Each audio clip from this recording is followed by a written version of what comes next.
jecha abbootii gadaa kana qabda. Dhaaba kana keessa sartaadha amma gaafiin bara. Dhaaba kana qabda ministeera saayixaruu taabeetii saayixaruu taabeet jette. Saayixaruu taabeet alka. Lazzaan ittayyattu. Namni yeroo hedduu daarekti namaan deebisu gaafii hin beekanii ayyaana illee akkas deemaara maddi deemaara. Anillee waan si gaafa dura dabalee ayyaana mootummaan jawaariin xiinxallaa laalaa jette. Namni maa dubbatee faana hin fiffiigina jette. So amma ati mootummaan amma jiru kun akkuma amma jiru kanatti akkanumatti waliin deemaa jettamoo Oromoo yeroo hedduu mucaa kana dhagaa waan inni dubbatee la deema kun akkuma argaa jirtu biyya raasa wanni inni dubbatu jechuudha. So kun hin ta'u jalan deeminaa mootummaan kun ka Oromooti sirrii jiraa waliin deemaa jettamoo mee maal jetta ka isaaqillee daarektii deebisiif. Okay, anillee itti dabala ayyaana anillee gaafii qaba. No, hold on, Kabi. Isama ini dan kute sana jedheni sama mootummaa kanas maal jetta isa jedhu immoo deebisa. Inni amma kan sila dubbate keessaa tokko inni dhumamaa inni gaafa inni baardaariin dhaqee lafa Oromoo irratti aangoo qabachuu ni dandeessu isinii wajjinan qabsaa jedhu irraa maaraatiin maaliif Shimallis fa'aa bifaan kaanii hin dubbanneedhan. Shimallis fa'aa arras hin dubbanne gaafa inni waan qotee bulaan dhufee otoo bakka keessan ta'e ni bushaa kuftaniitu kuufa tokko sin godhe gaafa jedhamu waan tokko dubbataniiru Shimallis ba'ee waan dubbanne Abiy ba'ee waan dubbachaa jiru. Gaafasis inni aangoo tokko hin qabu ture akka nama tokkotti akka beekaa tokkotti akka xiinxalaas ta'e akka nama siyaasa keessatti hirmaatutti yaada isaa dubbate. Namni biyya bushu ka'ee gaafa abbaan barbaade waa dubbate ka'ee deebisuun irraa hin eegamu. Sana naa hubadhu tokkoffaa. Isa anatu nama mareedha jedhe sana ani akka nama tokkotti mareedha akka ministeera hin taane namni hundumtuu ni hubata. Ameerikaa teessee ministeera ta'uu hin dandeessu. Isaan jette mootummaa kana isa jette jawaariin ilaalaa akkaataa deemsa isaa gaafa jedhu jawaariin akka nama tokkotti otoo hin ta'in walitti hidhannoo siyaasaa namoota wajjin qabu yaada siyaasaa dhiyeessaa jiru maalinni yaada siyaasaa kuni nuuf taa'ee jedhaati ilaalaadha. Kan mootummaa garuu immoo isarraa harka kudhan ilaalaa. Kan mootummaa yeroo hundumaa qoratamuutu irra. Amma yoonaas immoo qeeqamaa akkasirraa hojjetamaa waan gaarii hojjete irratti encourage godhamaa deemama mootummaa. Mootummaa lubbuu kee irratti waan nyaatu maallaqa kee irratti ijoollee kee irratti determine waan godhuudha. Isa caalaa mootummaatu ilaalamuutu irra. Sirriitti qoratamuutu hin dirratu. Kana nan amanaan. Sirriitti qoratameetu mootummaan uummanni ija qaraateen mootummaa ilaalee akkaataa inni hojjetu waan inni hin hojjenne waan sirrii godhe waan balleesse anamma waan balleesse qofa otoo hin ta'in waan gochuu amma yoonaa hin dandeenye waan sadii yeroo hundumaa waan kaasu jira. Nagaa ilaalchisee olaantummaa seeraa ilaalchisee waltajjii siyaasaa ilaalchisee. Dhiibbaa kana numa goona mootummaa harka ija qaraan ilaaltaa deemta poolisii haaraa fideennaan in ilaalta. Dirqama akka saba tokkooti. Yaada siyaasaa biraas gaafa arginu callumannee cuuffannee utaaluu otoo hin ta'in jalqaba yaadichi natti himameeraa fi natti namni isin gaafachaa jiran. It's very primary. Yaadi jiraa yaada siyaasaa maalii dhageessanii poolisii maalii dhageessaniiti. Ani hin dhageenye eessaa fiddanni poolisii? Inuma namichaan jaalladhaa nama rara baay'ee natti tola. Tokko immoo gurbaa maganda keenyaati nan jaalladhaa jedhee kan jala deemus jira. Namicha jaalladhu gaariidha. Sappoortii godhi gaariidha. Garuu yaadi jira taanaan yaada sappoortii godhi. Yaadichi maali inni jedheen gaafachaa jira. Hin jiru yaadichi. Amma yaada kaafaa'oo tokko si gaggabsaara haaraa ta'e maanifeestoo kaafaa'oo waggaa 30 caalaa ture. Moo namuma jaallattu tokko waan ta'eef namuma deeggaraa jirra. Isa adda baafachuutu barbaachisaadha. Sanuman gaafadhu. Fayyaa ta'a. Okay.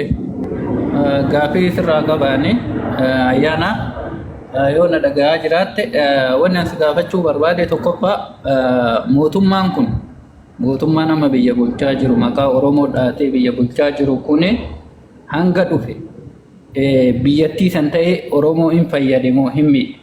Yoo fayyade taate faayidaa maalii Oromoo godhe? Yoo miidhallee akkasitti akka naa ibsitu barbaada. Kan itti aanu immoo Oromoo haga biyya kana bulchuu jammare mootummaan kun Oromoon akka daffaramtu godhe moo Oromoon akka sodaatamtu godhe? Gaafii kanneen lamaan akkanaa deebistu.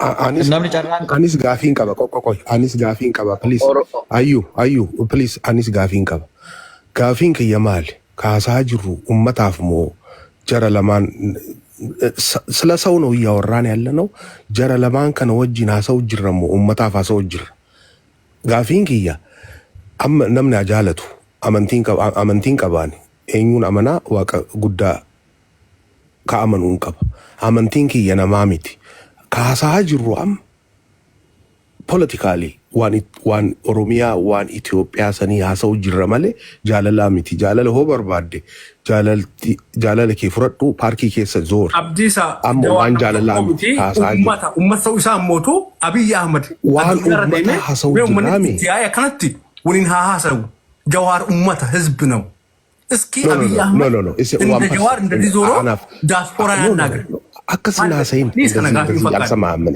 የቡቃን ሙዛት ለጋፋ ሱራ ኦቆ አዳምጠኝ ጥያቄ ያለኝ እኔ ጥያቄ ልጠይቅ አሁን ስለ ጀዋር ስለ አብይ ምናምን አለ መጫወታችን የኦሮሞ ህዝብ ምንድነው በአሁን ሰዓት የሚያስፈልገው የሚለውን ነገር እንጂ የፍቅር ጉዳይ ካላችሁ ፍቅረኛን ይዘህ በየፓርኩ መዞር ትችላለህ አሁን የፍቅር ጉዳይ አይደለም የምናወራው ኦሮሚያን ማልተው ቀብዲ ኦሮሚያ ኦሮሞ አይደለም ፖፑሌሶ ቃታር ሲራ ገባሬ አቢ አገር መሪ ነው ጀዋርን ሲጀመር አንተ ዳለቻ አመለጠ ላበላ ሆነ ነበር ቅድም አከነ ዋይ ኦሮሞ ቤኩ ቀጥስተ ስረት ይሁን እንጂ ራስን አክብር ፓርክ ይዛችሁ አምስት ያሳ ሳርተቻ አራዳ ዶዶላ ሜ አኔ ዋተ ካዱም በቅዲስማ ሳዴራ ኤጌ አኔ ዋት ቆንጀ አኔ ጋፊ ነመስንጋ ፈዱ ናምኒ ና ዴቢሲሱን ጅሮ አንተ ይፈቹዳ ገሩ ወንቲ ውበቹ ቀብደም ማላከተ ቤክተኒ ነመ ቄቁዳፍ ነመ አመ ነምኒ ዋዱበቴዳፍ መቃቲ ሞጋሱዳፊ ወሬን ሞቱማ ዴገረን ጫላ ከሙጣኖ ቀብቶ ኮሌን ጅሮ የቹዳ ሲያሱም ኦሮሞ ከናን ዱረ ቱሬ keessattis ta'e kan amma oofamaa jiru keessatti kan isaan hojiin isaanii inni guddaan maalidha namaaf maqaa kennuudha yoom maqaa namaaf kennan immoo gaafa mootummaa kana falmee yookiin mootummaan kun hojiin inni hojjate sirrii miteedhe gaafa fuuldura isaanii dhaabatee jechuudha Jawaar kaleessa gaafa mootummaa kana cinaa dhaabachuu qabna jedhu yookiin mootummaa kana qarqaaruu qabna gaafa jedhu mootummaan nama nagmaannoo Jawaar nama nagaati Jawaar beekaadha Jawaar hayyuudha har'a garuu immoo mootummaan hojiin inni hojjechaa jiru biyya balleessaa jira saba walitti naqaa jira Oromoo diinatti bitaa jira jedhee gaafa inni dubbatu immoo maqaatutti moggaafama kun amaluma isaanii ta'uun isaa beekamaa akka ta'e akka hubattan barbaade tanani qabdiiwwan kaa'e amma waanan dhageerreen waa muraasa dubbadha innis maa inni Jawaar Bahar Dar deemee kanaan dura waa haasee dubbatee ture eegas mootummaan erga Bahar Dar deebee eegdota maaliif ramadeefi eegdota ramadeefi mana isaatitti isa eegsisaa ture dhuguma immoo Jawaar faannoo wajjin yookiin immoo humnoota naannoo Amaaraa jiran wajjin jaalala qabaatee mootummaan kun jibba qabaateeti kijiba suuraa fidee isinitti agarsiisa guyyaa 4 dura humnoonni hidhatanii mootummaa naannoo Amaaraa keessa socho'an karaa nagaatiin mootummaa wajjin hojjechuudhaaf waliigaltee walii mallatteessanii suuraan isinii fidadhe deemtanis isin laaluu dandeessan mootummaan Jawaar gaafii qabdanii fi rakkoo qabdan waliin hojjanna jedheemi mootummaan bar faannoodhaaf humna kennee eeyyama kennee gara fuulduraatitti illee Itoophiyaa haga daangaa jijjigaatitti eeguus kabachiisuus mirga qabaneessan immoo aanaa miti kan isaan ajaju isaan haamilee biyya eeguu waan qabaniif jedhee waan eeyyama kenneef eenyu mootummaaf humni hidhate maal irratti wal dhaban Oromoo aanatu bulchaa Oromoo aanatu fixaa irratti wal dhaban malee jaalalli isaaniin xumuramne kan ijaare kan hidhachiise akka isaan barbaadanitti eeyyama kennee fi har'a Wallaggaa irratti akka isaan leenji'anii uummata qe'ee isaatirraa buqqaasan kan godhe mootummaadha isas fidee isinitti agarsiisuu nan danda'a waraana bilisummaa Oromoo balleessuu qabdanii waraana bilisummaa Oromoo ofirraa qolachuu qabdanidhe hidhannoo guutuu isaaniif kennee uummata Oromoo irraa hidhannoo isin shaneedhaaf hidhannoo keessan kennitanidhe waraana irraa hiikkate waraana mootummaan isaan hidhachiise saniin Oromoo qe'ee isaatirraa ari'ee Oromoo miliyoona 1.2 har'a qe'ee isaatirraa buqqaa'ee mana barumsaaf kaampii keessa kan inni bulaa jiru. Hojii eenyuutiin hojuma mootummaatiin mootummaa kana amma dhugaan isinitti maamii namni umrii isaa guutuu cubbuu dalagee har'a mootummaa kana qeeqe anaaf nama waaqayyoo fuuldurattis uummata fuuldurattis nama galata argatu Gidiraan uummata Oromoo haga har'aa ga'e kun irraa dhaabachuu qabaadha. Saniif mootummaa kana wajjin isa cinaa dhaabannee rakkoo uummata Oromoo hiikna hin hiikamu. Maaliif hin hiikamne? Mootummaan kun hoo uumamuu hoo jalqabamuu jaalala Oromoo iyyuu hin qabu. Wanti isin ajaa'ibu maal akka ta'e beektanii mootummaa lamatu ture jedhee Jawaar dubbateedhaan. Maaloo Jawaar qofaa iyyuu miti bar Hacaaluu nu dubbatee bar. Nurraa dhoowwii Lammaa, nurraa dhoowwii Abiyyi, nurraa dhoowwaa Abiyyaa yookaan qeerrootanii yaa'edhe. Qeerroon yeroo sanitti maal qabaayyu? Humna qeerroon qabu garuu kan hubatu eenyu akka ta'e beektanii yeroo sanitti nama qeerroo keessatti hirmaatee nama qeerroo wajjin lafa sanirratti hojii qeerroon hojjete uummata biratti hojii isaatiin kabaja argate kabaja saniin of kabachiisee yeroo sanitti sodaatamaa ture. Humna inni qabu nama lafa san turetu beeka. Nama sooshaal miidiyaa osoo hin ta'in nama biyyarraa fagaatee haasaadhaan dhagayeeyyuu miti jechuudha. So bakka sanitti mootummaa tokkotu jira. Mootummaan yoom miila qabaayyuu yeroo sanitti miilaayyuu hin qabu bar miilaayyuu kan itti godhe uummatuma kanaayyuu jechuudha. Wantoota akkasii kaasanii har'a maqaa itti moggaasanii yookiin kaleessa kana ture har'a maaliif kana ta'e har'a nama asuma keessaayyuu namni jiru har'a ka'ee mootummaan kun Oromoo fixaa jira, Oromoo ajjeesisaa jira, Oromoodhaaf mootummaan kun hin ta'u, mootummaa kana jijjiiramuu qaba, mootummaan kun adeemsisaa jijjiiramuu qaba, mootummaa Oromoodhaaf mootummaa sabaaf sablammiidhaaf ta'u ijaaruu qabna namni jedhee dubbate aanaaf har'a goota. Haamilee akkasii horachuu qaba namni amma asirra sooshaal miidiyaa irra jiru. Saniif immoo yeroos ta'ee namas eeguun qabu. Maatiin isa waan irra jiru dhaga'uun gahaadha. Biyya kallattiin har'a ishiin irra deemaa jirtu maal akka ta'e beekuun gahaadha. Har'a uummata miliyoona meeqatu beelaan dararamaa jira biyya mootummaan Abiyyi itti bulchaa jiru keessa. Har'a uummata miliyoona meeqatu qe'ee isaatirraa akka Itoophiyaatti akka Oromiyaatti buqqa'ee jira. Ikoonomiin biyyatti har'a maal fakkaata? Unkutaa'ee daaraa ta'ee namni mindaan isaa ji'aanii miti torbaniin isa ga'uu dadhabee. Nama akkanaa kana fuuldura dhaabattanii falmachuun dubbachuun anaaf rabbii fuulduratti galata isin argamsiisa waan ta'eef itti jabaadhaan isin jechuu barbaada. Isinitti dheeresseera nuuf galcha. Galatoomii obbo Burqaa galatoomii galata kan. Yaada qabdaa ani yaada. Ani isinirraa deemuutu nurra. Ayyaana. Waan ayyaana gaaffii sirraa qaba. Urrii si dursa takkatti. Mee ayyaana yaada. Urrii si dursa miti qabadhu. Si duras turre.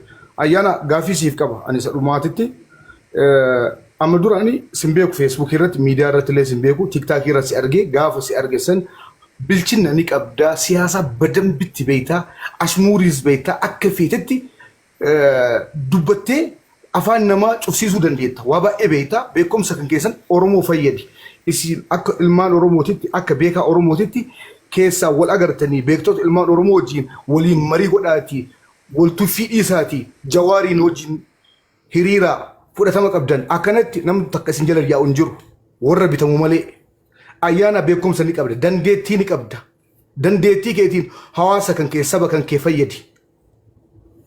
Waliin mari'adhaa beektoota wajjin hayyoota wajjin warra siyaasaa Oromoo miidiyaa adda addaa darbaatanii haasoftan lafa jalaan wal ijaaraa. Oromoon nama isa hooggan barbaada kanarratti dalagaa achiin baate achiin seentee haasawuun mee haa dhabnu isin jalaa hiriiru sillee akkuma Jawaaritti mataarra si baanna. Dandeettii kee saba keetiif oolchi.